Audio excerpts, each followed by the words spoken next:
pourquoi les assistants sont importants. Premièrement, parce que c'est Dieu qui a commandé aux leaders de choisir des assistants.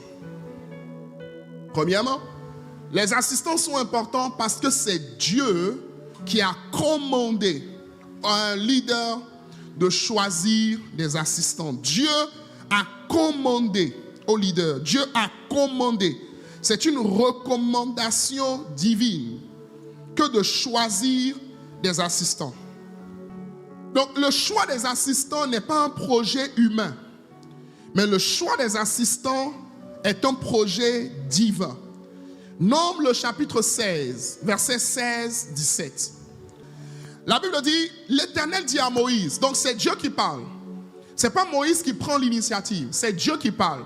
Dieu dit à Moïse, assemble auprès de moi 70 hommes, des anciens d'Israël, de ceux que tu connais comme anciens du peuple et ayant autorité sur lui. Amène-les à la tente d'assignation et qu'ils s'y présentent avec toi. Je descendrai et là je te parlerai. Je prendrai de l'esprit qui est sur toi et je le mettrai sur eux, afin qu'ils portent la charge du peuple et que tu ne la portes pas toi seul. Donc on voit ici que c'est Dieu lui-même qui initie le recrutement des assistants. C'est Dieu lui-même. Dieu lui-même dit à Moïse, je veux que tu choisisses 70 personnes qui vont porter la charge avec toi. C'est Dieu lui-même qui vient parler à Moïse. Il dit, je veux que tu choisisses des personnes qui vont porter la charge avec toi. Cela veut dire que Dieu envoie des personnes dans un ministère pour assister l'homme de Dieu qui est devant. Dieu envoie des personnes dans un ministère pour assister l'homme de Dieu qui est devant. Dieu suscite des personnes dans le peuple afin d'être des assistants pour le leader qui est devant, pour la personne qui a été mise en responsabilité. Important. Et vous voyez, pour pouvoir accomplir sa mission sur la terre, la première chose que Jésus a faite, ce n'était pas de chercher de l'argent, c'était de chercher des hommes. C'était de chercher des hommes. Je crois fermement que la première ressource pour faire le ministère, ce n'est pas l'argent. La première ressource pour faire le ministère, ce n'est pas l'argent. Ce n'est pas l'argent, c'est d'abord les hommes. C'est d'abord les hommes. Marc chapitre 3, verset 14. Il en établit 12 pour les avoir avec lui et pour les envoyer prêcher avec le pouvoir de chasser les démons. Il en établit 12. Il en établit 12. Mais on voit que dans les premiers instants, dans les premiers moments du ministère de Jésus, tout ce qu'il était en train de chercher, c'était avec qui est-ce qu'il allait faire le ministère. Avec qui est-ce qu'il allait partir. Et c'est très important de se rappeler à un moment donné que c'est quelqu'un un jour qui nous a choisis pour qu'on soit son assistant. Oh, je peux répéter ça? Je peux répéter ça? C'est important de changer. En fait, c'est important. Sinon, à un moment donné, tu peux penser que tu es devenu tellement loin que toi, vraiment, tu es devenu quelqu'un. Mais tu dois toujours te rappeler que toi, dans ce pays, quand tu gardais le micro, tes pieds tremblaient. Que même toi-même, tu n'imaginais même pas qu'un jour, tu pouvais diriger un département dans ta vie. Non. C'est pas toi-même. C'est pas toi-même. C'est Dieu qui a mis dans le cœur d'une personne de venir te choisir, de te positionner comme assistant. Si Dieu n'a pas parlé à ton pasteur, et si ton pasteur n'a pas obéi, my friend, tu ne serais pas là où tu es aujourd'hui. Dis-moi amen. Tu ne serais pas là. Vous savez, c'est très important de s'en rappeler. Parce que la folie, la Bible dit la folie est attachée au cœur de l'enfant. Nous tous là, on a une part de folie à l'intérieur de nous. Nous tous, à un moment donné ou à un autre, la folie peut t'attaquer. À un moment donné ou à un autre, tu peux penser que tu es devenu trop loin. Quand est-ce que tu es devenu, quand est-ce que tu es devenu loin même dans ce pays? Quand?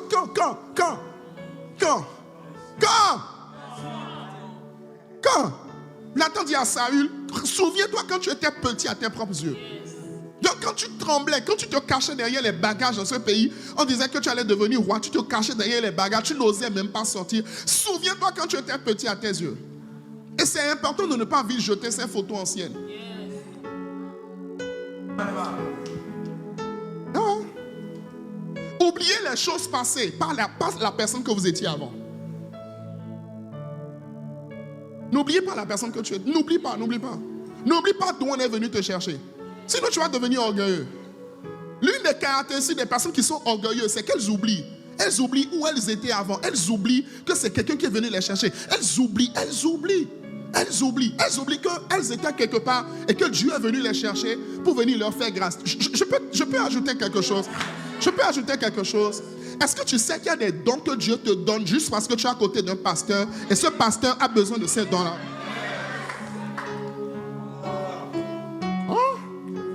Il y a des dons que Dieu te donne. Oh, my friend, il y a des dons. Laisse-moi aller plus loin. Il y a même de l'argent parfois que Dieu te donne. Parfois, Dieu te rend riche, Dieu te rend prospère juste pour un ministère. Juste pour un ministère. Juste pour un ministère. Juste pour un ministère. Il y a des capacités que tu as juste parce que dans l'église, on a un besoin. On a un besoin.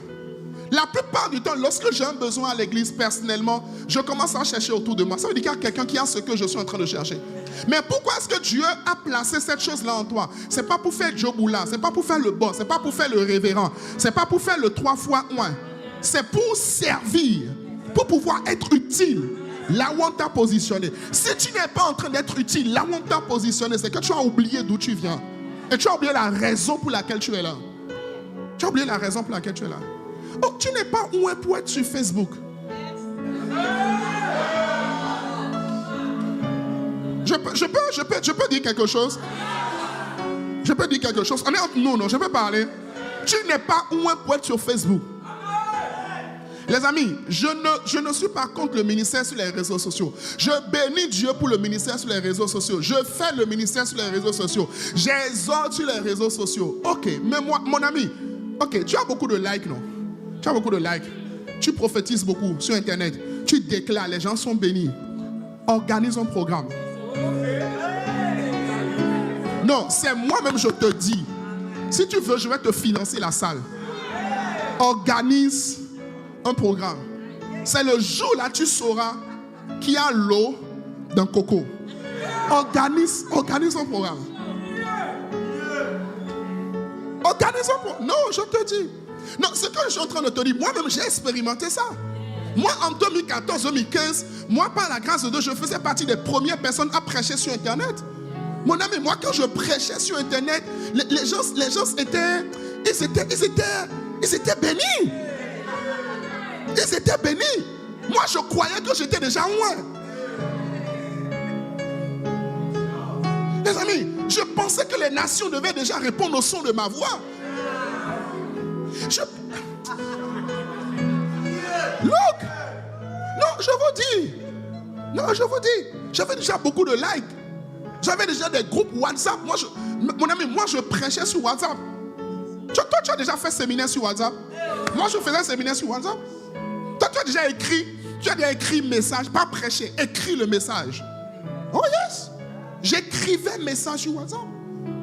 Je faisais séminaire, j'écris. C'est-à-dire, on est connecté comme ça. Que Dieu te bénisse. Alors, premier point, je suis en train d'écrire. Les gens se lisent. Et quelqu'un dit, je viens d'être guéri. Juste en lisant.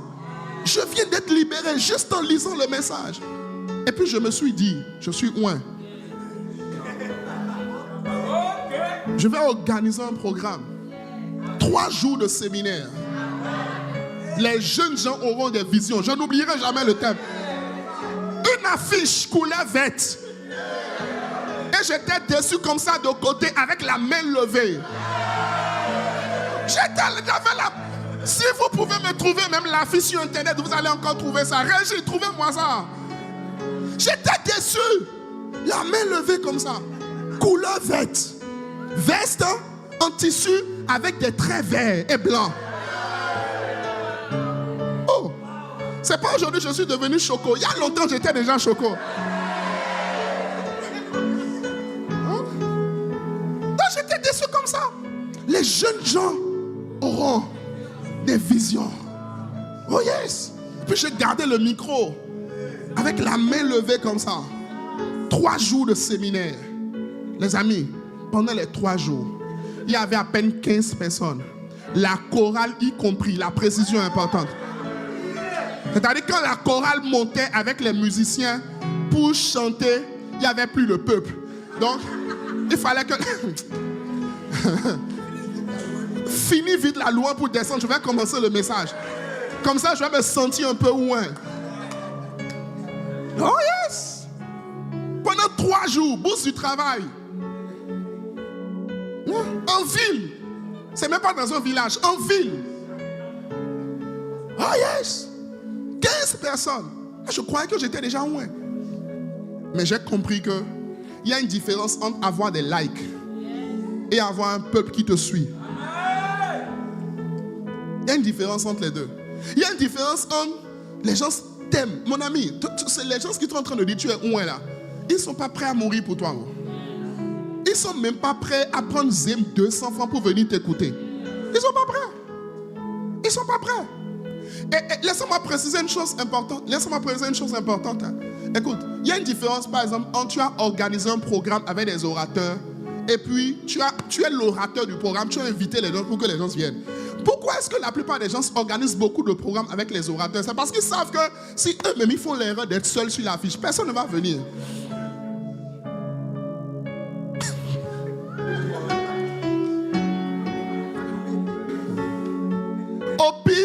Au pire, tes amis pour venir te soutenir sont là. Ouais, oh yes, oh, vraiment, c'était bien. Que le Seigneur te fortifie. Deuxième programme, tu vas plus voir personne. Les amis, il faut être humble. Non, il faut être humble. Faut être humble. Il y a beaucoup de choses que tu fais aujourd'hui, en fait, c'est juste parce que tu es à côté de quelqu'un. Tu es à côté de quelqu'un. Il y a beaucoup de choses que tu fais, c'est juste parce qu'on t'a donné la possibilité de faire quelque chose. Et tu dois toujours être reconnaissant pour la possibilité qu'on t'a donné de faire quelque chose, de montrer quelque chose. Ne commence pas à dire non, moi je suis bishop. Non, vraiment, ici, je sens l'onction monter. I feel the grace. You feel the grace? Glory be to God. Et c'est quelque chose qu'on va voir.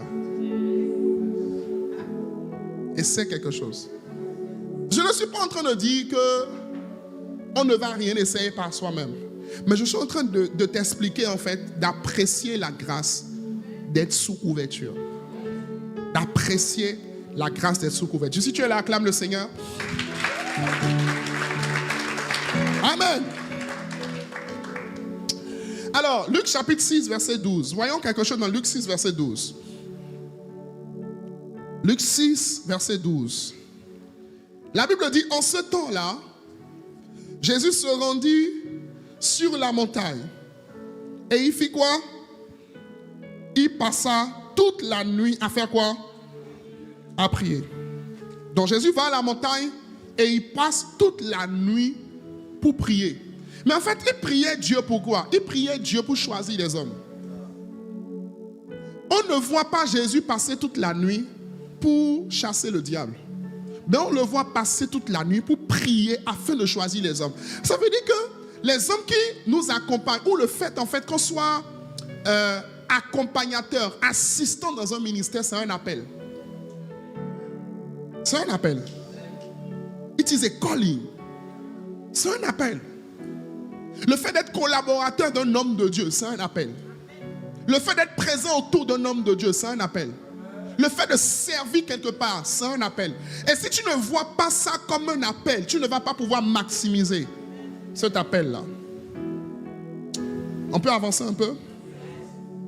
Même le premier homme dans le jardin, vous savez, au début, là, ce n'était pas d'abord une histoire de mariage. C'était juste une histoire de aider. Aider. Assister. Il n'est pas bon que l'homme soit seul. Je lui ferai une aide semblable. Je lui ferai une assistante. Quelqu'un qui va l'aider. Quelqu'un avec lequel il va administrer la terre. Oh yes. Deuxième point. Quelqu'un me suit? Deuxième point. Avoir des assistants, c'est être sage. Avoir des assistants, c'est être sage. C'est une sagesse d'avoir des assistants. C'est une sagesse. Avoir des assistants, avoir des collaborateurs autour de toi, c'est une sagesse. Exode 18, verset 13 à 21. Exode 18, verset 13 à 21. Le lendemain, Moïse s'assit pour juger le peuple. Et le peuple se tint devant lui du matin jusqu'au soir. Le beau-père de Moïse fit tout ce qu'il faisait pour le peuple et il dit, que fais-tu là avec ce peuple? Donc, voyez un peu, le matin, quand Moïse se réveillait, il venait s'asseoir. Et puis quelqu'un venait et disait, il a pris mon mouton. Il a volé mon riz. Il a touché ma fille. Il a touché du matin jusqu'au soir. Et puis Jéthro le regarde. Il dit, ok. Et puis le soir, Jéthro lui dit, que fais-tu là avec ce peuple-là? Verset suivant, verset 15. Moïse répondit à son beau-père, c'est que le peuple vient à moi pour consulter Dieu. Prophète. Donc tout venait à Moïse. Moïse était un super leader. Comme la plupart de beaucoup de super leaders. Et laisse-moi ouvrir une parenthèse. Dans beaucoup d'organisations, toi, un jour, on t'a choisi comme assistant. Mais montre-moi tes assistants à toi. Montre-moi. Show me. Show me. L'un des critères d'évaluation pour moi, pour un leader, ce n'est pas seulement son efficacité, c'est sa capacité à se multiplier. Amen. Et à choisir d'autres personnes qui portent la charge avec lui. Oh yes. L'une des raisons pour lesquelles les églises, les organisations, les familles n'avancent pas, c'est qu'on positionne des gens qui à un moment donné deviennent des rois, qui sont pas sages. En fait, l'Africain et particulièrement, je peux dire le Béninois, a un peu ce sentiment de... Il faut que tout passe par moi. Il faut que je sois le centre. Il faut qu'on me voie. Il faut... Le pasteur doit me voir. Et on commence à se sentir en insécurité dès qu'on voit quelqu'un commencer à monter. C'est une mentalité de crabe. Non, c'est une mentalité de crabe. C'est de la crabologie. C'est de la crabologie. C'est une mentalité de crabe. Tu es responsable de département depuis 3 ans. Tu n'as aucun assistant. Il n'y a personne. En fait, il n'y a personne qui soit passé par toi, que tu aies formé, que tu aies coaché, qui soit également devenu assistant ou bien leader dans la même organisation que toi. Et tu dis que tu es loin. Tu es loin par où? Non, je me demande qui es-tu?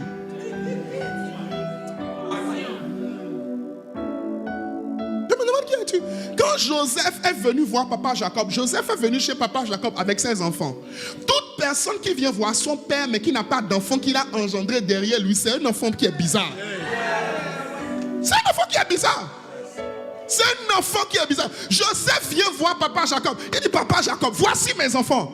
Voici mes enfants. Au bout de 3 ans dans une église, tu dois produire des enfants. Au bout de 3 ans dans une église, pas seulement des résultats, mais aussi des enfants. Parce que l'église n'avance pas parce que tu as juste des résultats. Je l'ai dit, la première ressource d'une église, c'est les hommes. La première ressource, c'est les hommes. Montre-moi les hommes qui sont sortis de toi. Montre-moi. Et tu vois, look at me. Tu vois, c'est pas Joseph qui a béni ses enfants. C'est Jacob qui a béni ses enfants. Qui a béni les enfants de Joseph. Tes enfants que tu fais, les personnes que tu engendres dans l'église, dans la famille, tu les ramènes et tu les racontes à la généalogie de ton père. Parce qu'il ne s'agit pas de toi. Mais tu dois en engendrer. Il doit en avoir. Il doit en avoir. Je peux ajouter quelque chose? Je peux ajouter quelque chose? Parce qu'il y a des personnes aussi qui vont dans l'autre extrême. Ils vont engendrer, c'est en train d'avancer, mais en fait, ils se débrouillent pour couper même la génération précédente. On ne sait plus qui est le daddy de l'église. On ne sait plus qui est le père de l'église. On ne sait plus qui est le premier responsable. Non, toi, en fait, toi tu es parti et tu es parti aussi. Tu es parti. Quand on rentre dans le département, on sent que tu es le pasteur principal. C'est comme si tu as l'église, mais c'est l'église dans l'église. Hey. What a shock. Baisse un peu s'il te plaît, Daryl. What a shock. What a shock. Donc premièrement, tu dois engendrer. Mais deuxièmement, tu dois te rassurer de raccorder ceux que tu engendres à la source principale. À la source. C'est pour ça que beaucoup de pasteurs aujourd'hui n'ouvrent plus d'église. C'est pour ça que beaucoup de pasteurs n'envoient plus des gens. C'est pour ça que beaucoup de pasteurs, en fait, n'ont plus le courage de dire, toi vas-y, toi va là-bas, toi va là-bas, toi va là-bas, fais ceci, fais cela. Parce qu'ils ont envoyé des personnes, quand ils sont partis, ils sont devenus des cadavres. En fait, ils sont devenus des archibishops, des révérends, docteurs, apôtres, occupant même et ayant même des titres que même le pasteur qui l'a envoyé même ne sait pas que, en fait, il est devenu apôtre avant même le pasteur qui l'a envoyé.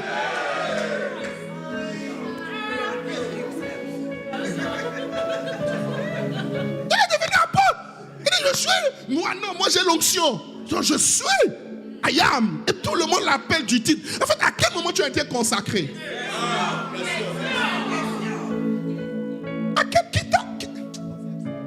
Qui a dit? À quel moment? À quel moment tu es devenu bishop même? Faut te calmer. Il y a son client. Si son client n'est pas là, son client en ligne. Parce que tout ce que je dis, son client est quelque part. Quelque part. Soit le client écoute maintenant, soit le client écoute après. Ce qui est sur le colis sera livré au client.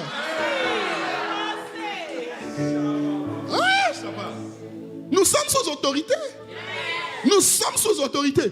Même moi, aujourd'hui, même étant à la maison de la transformation, bien qu'étant par la grâce de Dieu, le pasteur principal, fondateur de la maison de la transformation, je suis sous autorité. Je suis sous autorité. Mon ami, garde à vous. Bishop Benny Daga dit une chose. Il dit un pasteur lui a posé la question et lui a demandé quel est le secret, que lui il a parcouru beaucoup d'églises, quel est le secret des pasteurs qui ont de grandes églises. Et Bishop Benny Daga dit qu'il peut dire beaucoup de choses, mais il y a une chose qu'il a constatée chez les gens qui ont beaucoup d'églises, qui ont des méga churches, c'est qu'ils sont tous connectés à un autre pasteur. Tous. Donc deux choses.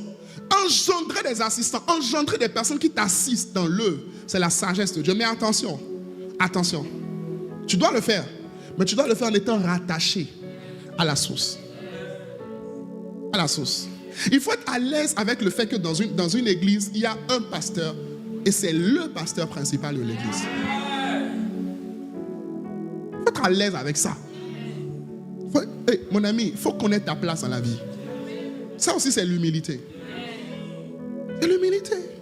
I know who I am. Je sais. Je connais ma place. Dis non, moi je suis ouin. J'ai l'onction. Mon ami, tu peux avoir l'onction au point où quand on pose la main sur ta tête et qu'on enlève, quand on regarde dans ta main, on voit lui.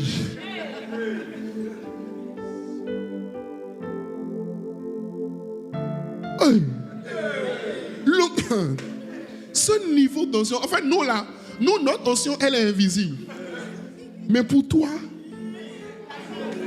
elle est visible. Waouh! Quand on met la main sur sa tête, on enlève, l'huile coule. On sent l'onction. Waouh! There is power here. Ici, il n'y a pas beaucoup. There is power here. There is power here. There is power here. Ici, il y a trop de personnes sérieuses. There is power. There is power here. There is power here. Hey! L'onction. Et non, moi, je vois les anges. L'Esprit de Dieu a rendu ministère à mon esprit. J'ai vu le ciel ouvert. Wow. Pouf.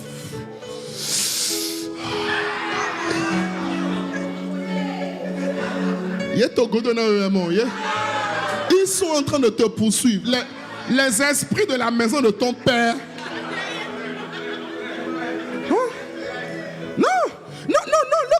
Look at me. Tu vois, quand tu es connecté à une grâce, parce que nous tous dans la vie, là, c'est une grâce qui nous porte. Quand tu es connecté à une grâce qui est en train de te porter, qui est en train de te propulser, et puis les limitations de la maison de ta famille veulent te rattraper. Oui. Les malédictions de la maison de ton père, les malédictions de la maison de ta mère.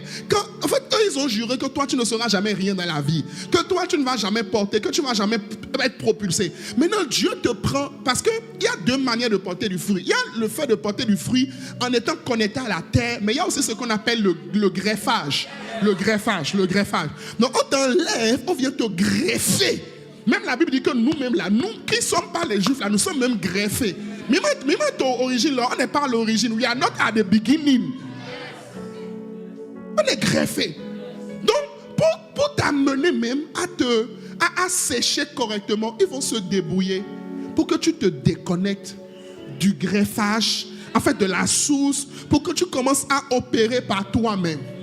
Et comme ça, ils vont venir encore, ils vont te dire, my friend, bienvenue, welcome back dans ton ancien système. Au début, ça va marcher. Au début, tu vas sentir l'onction. I feel the anointing. It is so strong on me. Oh, the call of God on my life is so big. L'appel de Dieu sur ma vie est trop grand. I cannot be under somebody. Je ne peux pas être sous quelqu'un. J'ai besoin de développer mon ministère. Et tu commences.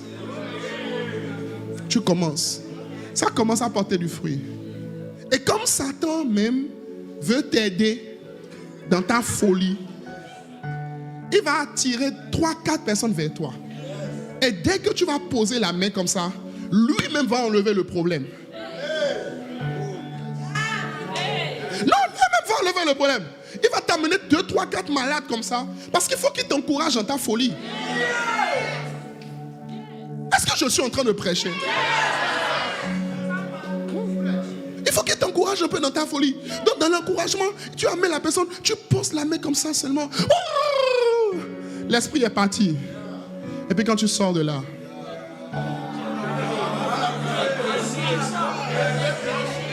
homme de Dieu, pousse.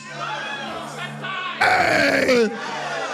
Et puis tu vois, tes pieds ne touchent plus trop le sol. Oh yes. Tu estimes désormais que ta Bible est trop lourde pour être gardée par toi. Tu as besoin d'un protocole pour être avec toi. Hey! 3 protocoles. Un protocole pour la Bible, un protocole pour le portable et un protocole pour le mouchoir. Hey! Il ajoute un 4e pour l'eau. Wow! What a shot! Et puis il avance, il est... Mais ce que tu ne sais pas, c'est que tu vois, quand tu laisses un fer repasser branché pendant longtemps, hein, même quand il est débranché, il est toujours chaud. Il est toujours chaud. Quand un frigo est resté branché pendant longtemps, même quand il est débranché, tu peux même conserver encore de la nourriture dedans. Pendant 1 journée, pendant 2 journées. Mais la vérité, c'est que c'est déjà débranché. En fait, c'est juste une question de temps. Ce que tu as emmagasiné là, bientôt ça va finir. Parce que tu vas continuer à repasser. Tu vas continuer à faire le ministère. Tu vas continuer. Et c'est comme ça. C'est l'instant maintenant où c'est débranché. Il n'y a plus de feu. Il n'y a plus d'énergie. Il n'y a plus de pouvoir de conservation. Que beaucoup de personnes vont commencer maintenant à chercher les pouvoirs occultes afin de pouvoir faire le ministère. Là, c'est comme ça que la séduction commence. C'est maintenant on va lui dire, non, viens. Et non, vraiment, ces temps-ci, là, je ne sens plus trop l'onction dans mon ministère. Et puis on va lui dire, viens. Il y a un parfum. Si tu passes, les gens vont venir. Et comme tu veux prouver à tout le monde que comme tu es parti, tu as réussi. Comme tu es déjà en mode concurrence. Voilà pourquoi les amis, ne vous comparez à personne. Les amis, ne vous comparez à personne. Ne vous comparez à personne. Ne vous comparez à personne. Ne vous comparez à personne. Il fut un temps de ma vie, j'étais tombé dans le piège de la comparaison. Tu sais, les réseaux sociaux peuvent t'amener dans le piège de la comparaison. Non. Je regardais les jeunes hommes de Dieu là, en France, en Belgique, aux États-Unis. Toi, tu es ici à Cotonou. Et puis, tu vois les gars, ils viennent de faire un programme. Ils ont beaucoup de likes, ils ont des offrandes, ils ont des choses. Tu te dis, Seigneur, à comme ma vie, toi, Jésus, tu m'avais promis, papa, à comme ma vie, toi, Jésus. Hey! À un moment donné, j'ai compris. En fait, Dieu m'a aidé. Les amis, Dieu m'a aidé. J'ai compris que la course n'est pas aux agiles. En fait, tout dépend de l'Éternel qui fait grâce. C'est Dieu qui a fait grâce. Et Dieu fait grâce en son temps. Il fait grâce en son temps. Il fait grâce en son temps. Il fait grâce en son temps. Il fait grâce en son temps. Il fait grâce en son temps. N'envie le ministère de personne. N'envie la position de personne. Au point d'abandonner là où Dieu t'a placé. Hein? De devenir man of God. Ou men of God. Ah. Dis non, moi j'entends Dieu. Il y a certaines personnes qui disent qu'ils entendent Dieu clairement. Non, j'ai entendu Dieu clairement me dire, frère, même nous là, parfois on dit, je crois avoir entendu. Il faut être même humble par rapport à ça. Non, il faut être humble, Oh, faut être humble. Oh, touche ton voisin et dis, reçois l'humilité.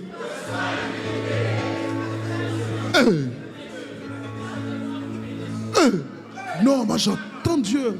J'entends Dieu me parler. Sur quelle ligne?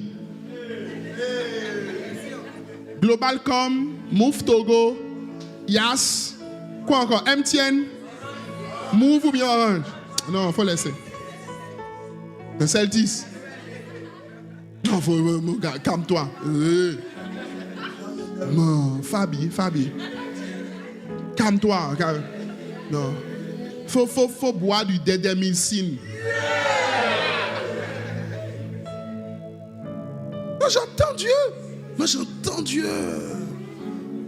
Dieu me parle clairement. Dieu m'a parlé clairement de ma vision. Dès l'instant où tu as dit ma vision, profond. Parce que la vision n'est jamais par rapport à toi. Toute vision qui est par rapport à toi, c'est une séduction. C'est une séduction. Paul, tu vois, quand tu lis Paul, au début, Paul va dire apôtre de Jésus. Paul va dire, je suis fils de Dieu. Ensuite, il va dire, je suis esclave. Dans cette dernière lettre-là, frère,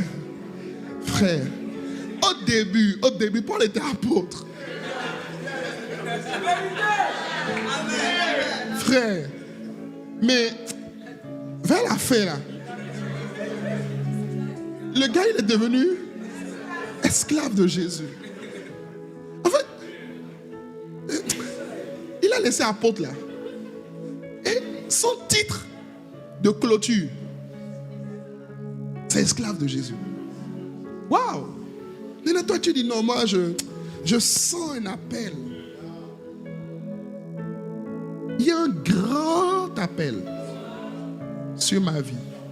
Je sens que j'ai un appel spécial. Tu parles de quoi? C'est spécial en quoi?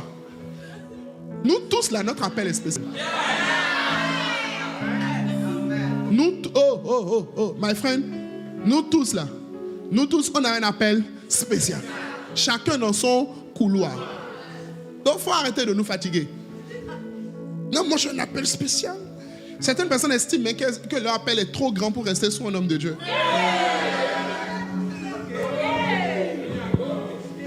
Soit c'est trop grand, soit c'est trop différent. C'est trop spécial. Non, moi je suis un prophète, lui c'est un pasteur.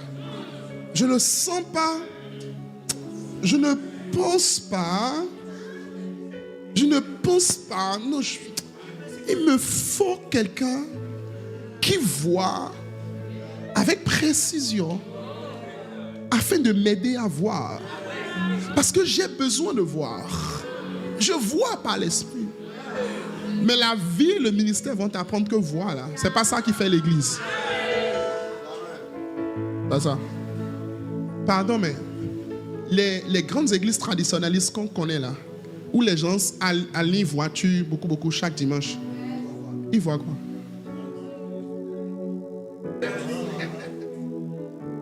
Non, mais disons la vérité. L'essai des trouves, ils voient quoi? Ils voient quoi? Le culte même c'est 1h30. Genre, depuis que je suis en train de parler ici maintenant, ils ont déjà fini le premier culte et ils veulent commencer le deuxième.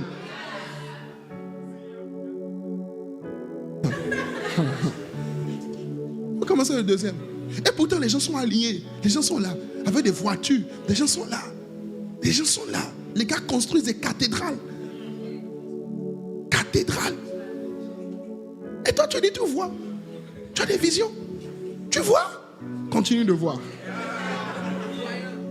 Le voyant. Le prophète des nations. Prophétise, papa. Parce que tu as chassé 2 démons ennemis.